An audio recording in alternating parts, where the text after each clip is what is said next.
We have now left Norway and are heading north to a group of islands called Svalbard. On the way we pass Bear Island, so named because a polar bear was seen swimming nearby. There are no bears living on the island, but an occasional one may visit in the winter.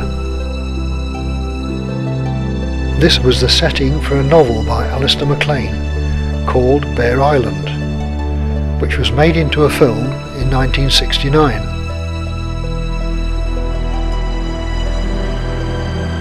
On now to Spitzbergen, the most westerly island of Svalbard.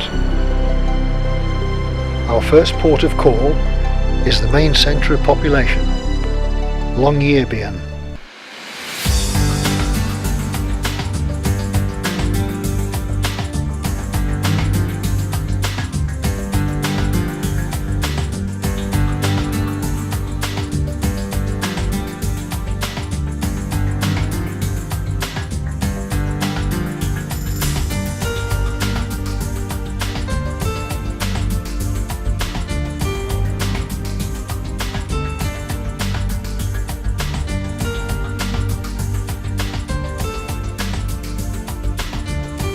The only industry here is coal mining, and there are relics of old workings all around.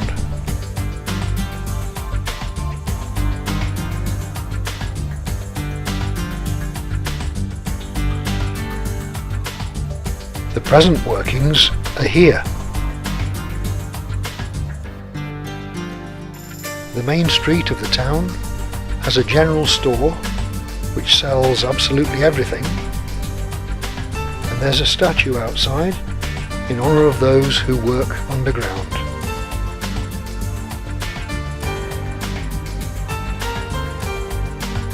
Most of the year, normal road vehicles aren't of much use.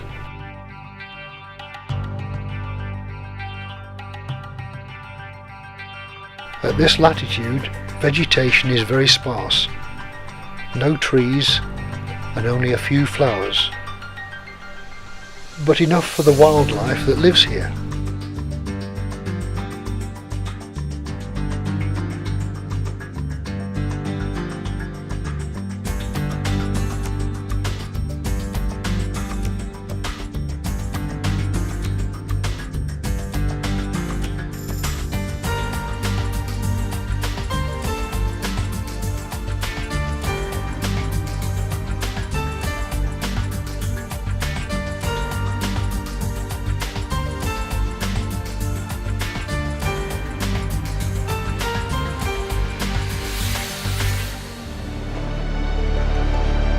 Time now to move on further up the west coast.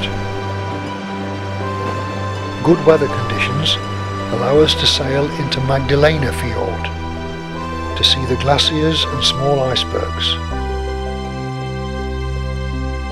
And we also get a glimpse of the sun just before midnight.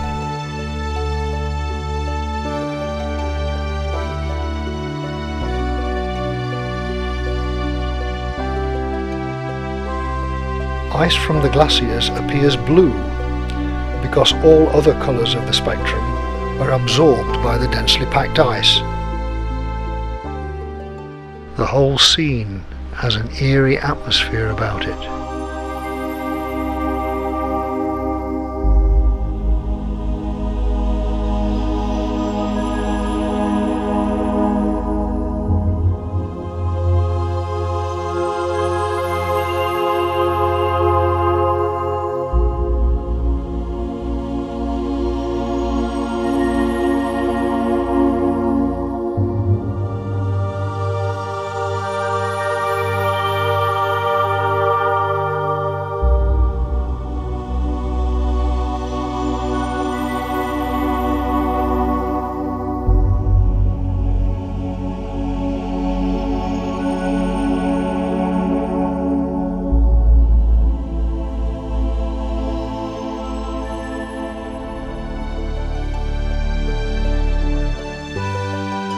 As we sail away from Magdalena Fjord, there are fresh snowfalls on the hills. and this is the middle of August. Travelling on to the north of Spitzbergen, we come to Moffen Island, which is at latitude 80 degrees north and only 690 miles from the North Pole. This is a favourite spot for walruses, and we managed to get a glimpse of some on the island.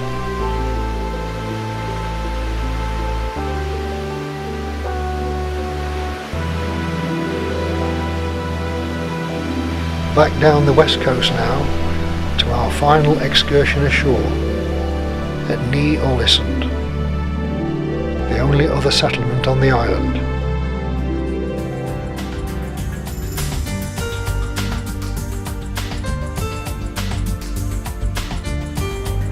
There is only an environmental research station here now, but in the past there was a thriving mining community. This old train is kept as a relic of past industry.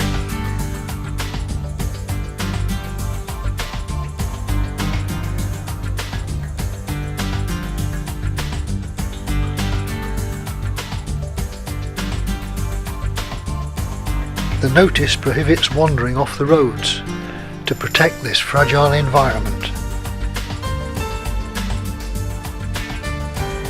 The island has also been used as the starting point for many Arctic explorations. A famous Norwegian explorer, Roald Amundsen, used this location as the starting point for the first crossing of the North Pole by airship in 1926.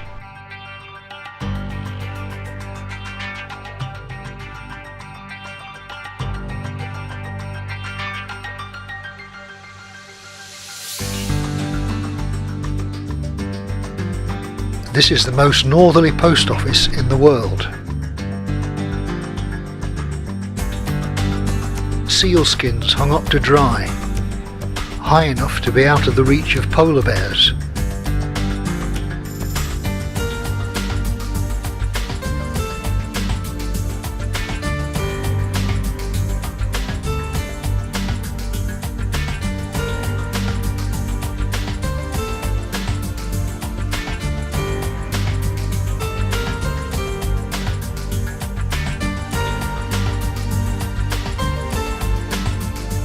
What a wonderful experience to be almost on top of the world.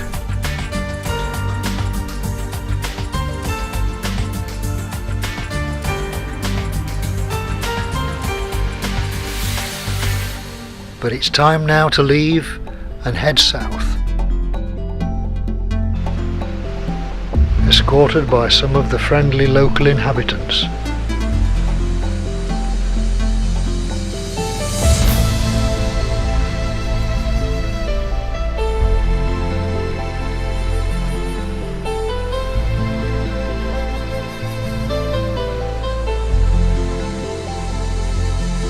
And we even had one who was living with us on the ship.